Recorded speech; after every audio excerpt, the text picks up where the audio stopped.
Béatrice Vessier, bonjour. Vous êtes la vice-présidente en Bonjour. charge de l'urbanisme et du cadre de vie de la métropole du Grand Lyon.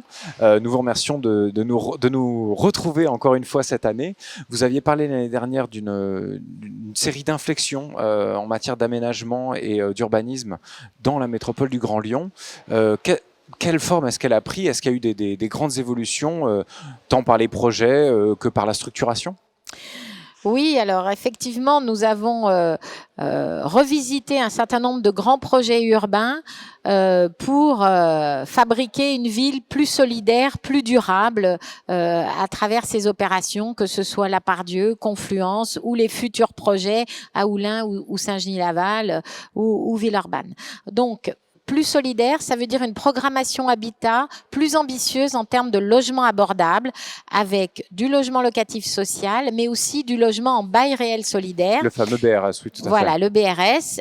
C'est ainsi que sur les 1200 logements qui restent à construire à la Confluence, par exemple, on aura 60% d'abordables entre le BRS et le locatif social.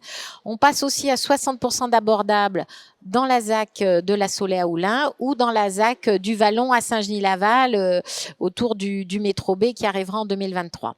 Donc ça, c'est très important pour permettre à un plus grand nombre de ménages aux revenus modestes ou moyens de se loger dans la métropole compte tenu des prix de l'immobilier qui continuent à flamber.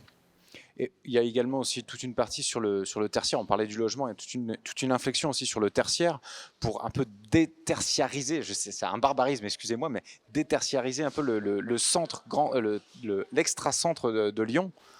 Oui, alors évidemment, la Part-Dieu restera un centre d'affaires important à l'échelle de la métropole, mais nous avons souhaité réduire le nombre de mètres carrés de bureaux qui restent à construire parce que il y en aura encore beaucoup. Et surtout, nous pensons qu'il y avait pas besoin. Donc, nous avons réduit de 100 000 mètres carrés, quasiment 100 000 mètres carrés, le nombre de bureaux restant à construire. Oui, par rapport à la programmation déjà faite. Oui, ça. par rapport à la programmation déjà faite. Donc, il en reste encore 200 000 à construire. Mais nous pensons que notre vision, c'est de ne pas tout concentrer dans la ville-centre et dans le centre de la ville-centre. Hein. Nous avons une vision plus équilibrée de l'aménagement de la métropole, avec justement des possibilités d'activités économiques à la Soie, à la Saulée, à Gerland, à Villeurbanne. Donc, tout n'a pas vocation à être concentré à la Part-Dieu. Et puis, parce que aussi, les besoins de tertiaire, après le Covid, les enjeux de télétravail montrent que les besoins en tertiaire sont moins importants. Donc ça, c'est une première chose.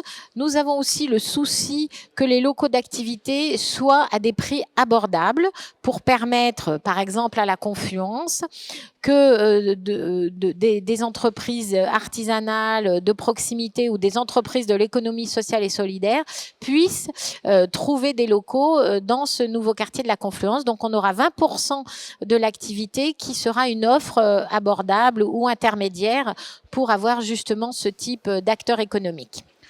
Parlons de l'urbanisme et de l'aménagement de manière un peu plus globale sur les grandes opérations. Une des thématiques de ce FPU Lyon, c'est rafraîchir la ville. On parle énormément de végétalisation des villes, des centres-villes, mais même dans le diffus aussi. Qu'en est-il à Lyon ? Alors, rafraîchir la ville, c'est évidemment un enjeu de plus en plus important avec le réchauffement climatique et les canicules que l'on connaît maintenant chaque été et qui vont être de plus en plus importantes dans les étés qui arrivent.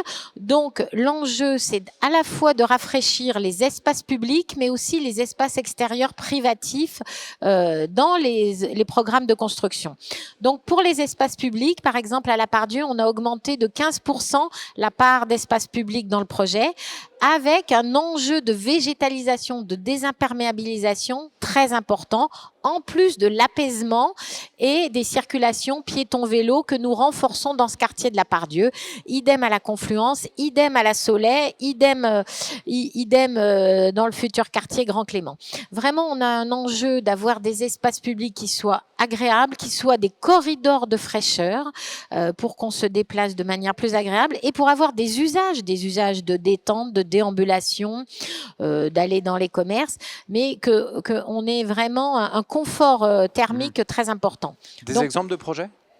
Eh bien, je vous le disais, à la Pardieu, à la sortie de la gare, sur la rue Bouchu, au lieu d'une voirie circulée, nous aurons une voie piéton, vélo et un boisement sur 1 hectare, hein, avec vraiment des plantations d'arbres. Là, à la Pardieu, qui est un quartier très minéral, très dur, et sur le boulevard Vivier-Merle, on a un peu du mal à végétaliser compte tenu de tous les réseaux qui passent en dessous. Mais on aura, à côté de la bibliothèque, si vous voulez, en face de la gare, ce boisement bouchu qui sera très généreux. Et puis, place du Lac, entre la rue Servien et la rue Bouchu, on doublera le parc public qui est, enfin, ou la place du Lac qui est actuellement assez végétalisée, ombragée. On va doubler sa surface et du coup, on aura un continuum très vert aussi dans cette partie-là. Voilà. À la confluence, on fait la rue aux enfants avec des espaces apaisés, végétalisés devant la future école, voilà. Et sur la ZAC du Vallon à Saint-Genis-Laval, là aussi, c'est une ZAC dans un site environnemental et paysager de grande qualité, intrinsèquement, mais le projet va consister à construire dans ce parc habité en ayant des espaces publics et notamment une rue qui devait être circulée pour accéder au pôle multimodal qui sera dédiée uniquement au transport en commun et mode actif. Pas de circulation voiture pour ne pas engorger davantage le pôle multimodal. Il faudra que les habitants de Saint-Genis ou du Sud-Ouest viennent au métro en transport en commun, en vélo ou à pied. Béatrice Vessier, merci beaucoup pour votre témoignage. Merci de votre invitation.